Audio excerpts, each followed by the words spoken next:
দেখো, cinema release হচ্ছে কিন্তু জিতের। কিন্তু এখানে আলোচনা হচ্ছে দেবকে নিয়ে। না, এটা তো সত্য কথা। একদম ধ্রুব সত্য ভাই। ঠিক আছে? কিন্তু আসলেই সোশ্যাল মিডিয়ায় কি হচ্ছে? সোশ্যাল মিডিয়ায় একদল বেশ জিতের প্রশংসা করছে। আর একদল দেব আর জিতকে নিয়ে কথা বলছে। আর একদল তারা শুধু এই জিৎ আর দেবকে নিয়ে আলোচনাটাকে নিয়ে মিমস বানানো শুরু করেছে। দেখো, পুরো বিষয়টা নিয়ে কথা বলার দায়িত্ব তো আমার, কারণ এই চ্যানেলে সেলিব্রিটিদের নিয়ে কথা হয়। তারা কি খাচ্ছে, তারা কি করছে, তারা কোথায় যাচ্ছে, তারা কি সিনেমা নিয়ে আসছে, তারা কোথায় কোন কন্ট্রোভার্সিতে ফেসে যাচ্ছে, পুরো বিষয়টা নিয়ে এই চ্যানেলে কথা হয়। তো আমি এটা নিয়ে কথা বলবো না তা কি হয়? একটা মিমস দেখলাম, চোখ ফেসবুক স্ক্রল করতে করতে আমার চোখে পড়লো, বুঝলে তো এই মিমসটা। Yes boss. মানে ব্যাপারটা হচ্ছে, নতুন সিনেমা আসছে, কেউ বলে বিপ্লবী, কেউ বলে ডাকাত, জিতের সিনেমা, আর সেখানে জিৎ সবাইকে ইন্টারভিউ দিচ্ছে। যত ফিল্ম রিভিউয়ার আছেন কিংবা আমাদের বাংলায় টপ মোস্ট ক্রিয়েটার যারা আছে তাদেরকে ডাকা হয়েছে, তাদেরকে ইন্টারভিউ দিচ্ছে। কিন্তু প্রায় সবাই একই কোশ্চেন করছে যে দেব আর জিৎ, জিৎ আর দেবকে নিয়ে মোটামুটি দুই একটা কোশ্চেন সবাই কমন করছে। ঠিক আছে? এবার এটা করবি, এটা স্বাভাবিক বস। তুমি যদি বলিউডের বিষয়টা দেখো, তাহলে যখনই সালমান খানের সিনেমা আসে তখনই কোথাও গিয়ে শাহরুখ খান কিংবা আমির খান ট্রেন্ড করতে থাকে, কিংবা শাহরুখ খানের কোনো ফিল্ম এলে তখন আমির খান কিংবা সালমান খান ট্রেন্ড করতে থাকে। তার কারণ এরা কম্পিটিটর ভাই, ফ্যান্সরা মানে। কিন্তু এরা একে অপরের মধ্যে ভালো বন্ধুত্ব বজায় রাখে। তুমি যদি ভালো করে সুজয় নীল বা অরিজিতের তুমি যদি পডকাস্ট গুলো দেখো, সেখানে জিৎ একেবারে সোজা সাপটা উত্তর দিয়েছে, আর সেখানে এটাও বলেছে যে ফ্যান্সরা এটাকে নিয়ে কথা বলে, তারা বলতে ভালোবাসে, তারা তাদের সুপারস্টারকে নিয়ে কথা বলে। ঠিক আছে, কোনো ব্যাপার নেই, তবে তার মধ্যে আর জিতের মধ্যে কোনো সমস্যা নেই। দেখো, এগুলো যা কিছু হচ্ছে সব কিছুই কিন্তু ওই ফ্যান্সরা করছে। ঠিক আছে? কিন্তু এখানে দেব আর জিৎ সবসময় তার কোনো ইন্টারভিউতে যখন জিজ্ঞেস করা হয় একে অপরকে নিয়ে, তখন তারা একটাই উত্তর দেয়, তাদের মধ্যে ভালো বন্ধুত্ব রয়েছে, যোগাযোগও রয়েছে, তারা একে অপরের খবরও রাখে, কোনো রকম কোনো সমস্যা নেই। কিন্তু ফ্যান্সরা তো সেটা নিয়ে করবেই, এরকম কথা তো হতেই থাকবে। আজকের জিতের ছবি কেউ বলে বিপ্লবী, কেউ বলে ডাকাত, সেই সিনেমার রিলিজ হলো না। না, সিনেমাটা এখনো আমার দেখা হয়নি, তবে আমি সিনেমাটা দেখতে যাব আর তোমাদের এসে রিভিউ দেবো। ওই এই সিনেমাটা নিয়ে কথা বলার জন্য মানে আমি তো মুখিয়ে রয়েছি, কারণ বাংলা ক্রিয়েটাররা এখন এই সিনেমাটার দিকে রয়েছে। কারণ এই যাবতীয় কয়েকটা বছর ধরে দেবের সিনেমা আসছে কিন্তু জিতের কোনো সিনেমা আসছে না। এবার দেব আর জিৎ এই দুটোকে নিয়েই তো আমাদের সংসার বাংলা ক্রিয়েটারদের, তোমরা তো জানো সবাই। কিংবা যদি ওপার বাংলা থেকে তোমরা ভিডিও দেখে থাকো, তোমরা ভালো করে জানবে আমি ওপার বাংলারও কিছু কিছু স্টারদের নিয়ে কথা বলি, সেটা সাকিব খান থেকে শুরু করে মোটামুটি সবাইকে নিয়ে, এমনকি আফরান নিশো থেকে শুরু করে আবার আমাদের নাটকের অপূর্বকে নিয়েও কথা বলি। তোমরা যারা আমার ভিডিও দেখো তোমরা সেটা জানবে। যাই হোক, আমি দেব আর জিতের প্রসঙ্গতে ফিরি। সোশ্যাল মিডিয়ায় ওই যে বললাম, ট্রোল হতে হচ্ছে, ট্রোল বলবো না, ওই মিমস হচ্ছে আর কি। এবার মিমস ভালো হোক বা খারাপ হোক, সুপারস্টারদের নিয়ে আলোচনা হবে। কেউ ভালো বলবে, কেউ খারাপ বলবে। কেউ যদি দেবের ফ্যান হয় সে অবশ্যই জিতকে দু একটা খারাপ তো বলবে তার সম্বন্ধে। কারণ এটা হয়ে থাকে, তোমরা ভোটের সময়ও জিনিসটা তাই দেখবে, বিপক্ষকে গালাগালি সবাই দেয় ভোটের আগে, বুঝলে তো? যাই হোক, বিষয়টা তা নয়। বিষয়টা হচ্ছে এই যে আজকের মুক্তি পেল, ঠিক আছে, আজকে যে মুক্তি পেল এই কেউ বলে বিপ্লবী, কেউ বলে ডাকাত, তাহলে কি এই আলোচনাটা শেষ হবে? না না, আলোচনা কখনোই শেষ হবে না। দেবজিৎ এই আলোচনা চলতে থাকবে। কারণ বাংলায় আলোচনা করার মতো আর কে আছে? দেবজিৎ আর প্রসেনজিৎ। কিন্তু প্রসেনজিৎ চট্টোপাধ্যায় সে তার নিজের একটা জোনে ফিল্ম করছে, তো তাই এই দুজনের মধ্যে সে আসে না। আর বাদবাকি থাকলো যারা, সেটা হচ্ছে তুমি সোহম বলো বা হিরন্ত, ও না, হিরন্ত চলেই গেছে প্রায়, সে নেই সিনেমা ইন্ডাস্ট্রিতে। আর অঙ্কুশ, এবার অঙ্কুশ যখন সিনেমা নিয়ে আসে, অঙ্কুশ অনেকদিন অন্তর অন্তর নিয়ে আসে, আর অঙ্কুশ সেভাবে, আমাদের বাংলা ইন্ডাস্ট্রির এই একটা সমস্যা, খুব একটা হিরোরাই কাজ পায় না, এখানে লোকজন কি কাজ পাবে, মানে বিষয়টা এরকম হয়ে গেছে। এবার নতুন হিরো আসবে কি, পুরনো হিরোরাই কাজ পাচ্ছে না, মানে এরকম পরিস্থিতি ভাই, এরকম একটা ইন্ডাস্ট্রির, মানে বলা যায়। যাই হোক, গোল্ডেন টাইম থেকে এখন হয়তো একটু বিষয়টা অন্যদিকে গেছে, কিন্তু ভাই কমার্শিয়ালে ফিরছে সবাই। একে একে দেব ফিরেছে, জিৎ জিৎ তো আছেই কমার্শিয়াল, কারণ জিৎকে দেখেই কিন্তু কমার্শিয়ালটা চলছে বস, যে যাই বলুক। ঠিক আছে? এবার সবাই বলবে ভাই তুমি জিৎকে নিয়ে তো কথা বলবোই ভাই, জিতের সিনেমা আসছে বস, আমাদের তো দুটো সুপারস্টার, ও সরি, একজন মেগাস্টার একজন সুপারস্টার। হ্যাঁ, প্রসেনজিৎ চট্টোপাধ্যায়ও মেগাস্টার। দেখো মেগাস্টার, সুপারস্টার বিষয়টা আমি বুঝি না। বুঝি বছরে কে কটা সিনেমা করলো কিংবা কার কটা হিট গেল।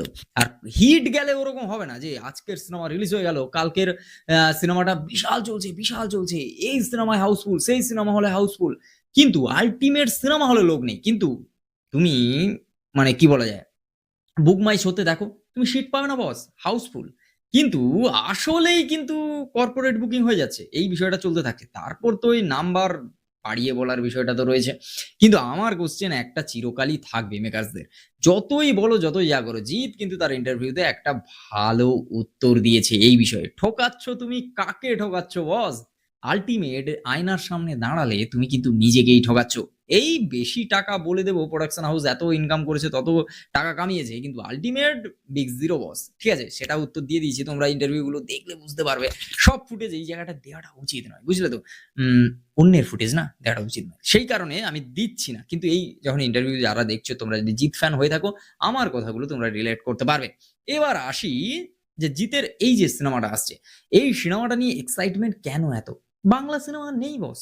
এই যে কেউ বলে বিপ্লবী, কেউ বলে ডাকাত, এই সিনেমাটা আসছে কার সঙ্গে কম্পিটিশনে আসছে?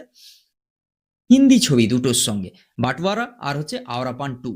একটা হচ্ছে ইমরান হাজমি আর একটা হচ্ছে আমাদের 2.5 কিলো কা হাত। আপকো পাতা হ্যাঁ ভাই? আমাদের সানি জি আসছে, ঠিক আছে, সানি দেওল। এবার সানি দেওল আর হচ্ছে ইমরান হাজমির সঙ্গে কম্পিট করছে কে? আমাদের জিৎ, অবশ্যই। কিন্তু তুমি যদি বুক মাই শো দেখো, তাহলে কিন্তু এখানে বুক মাই শোতে একেবারে দাপিয়ে বেড়াচ্ছে কেউ বলে বিপ্লবী, কেউ বলে ডাকাত। কারণ তার যদি তুমি অ্যাডভান্স বুকিং দেখো, কলকাতাতে বেশ ভালো শো বেশ পেয়েছে। তবে তোমরা যারা বলছো যে এই দেবকে, জিতকে এই বিষয়টা নিয়ে বলছে, এই বিষয়টা সবাই বলবে ভাই। এটা এটা মেনে নিতে হবে, ঠিক আছে? তুমি যদি লক্ষ্য করে থাকো, সেটা দেবের টনিকের সময় হোক, খাদানের সময় হোক, রঘু ডাকাতের সময় হোক, সবসময় যখন দেব সবাইকে ইন্টারভিউ দিয়েছে, সেখানে কোথাও গিয়ে সবাই কোশ্চেন করেছে যে দেব আর জিতকে একসঙ্গে কবে দেখা যাবে, বা দেব আর জিতকে সেই দুই পৃথিবী আবার কবে ফিরবে। কিন্তু আল্টিমেট হয়তো সেই বিষয়টা আর হয়ে উঠবে না।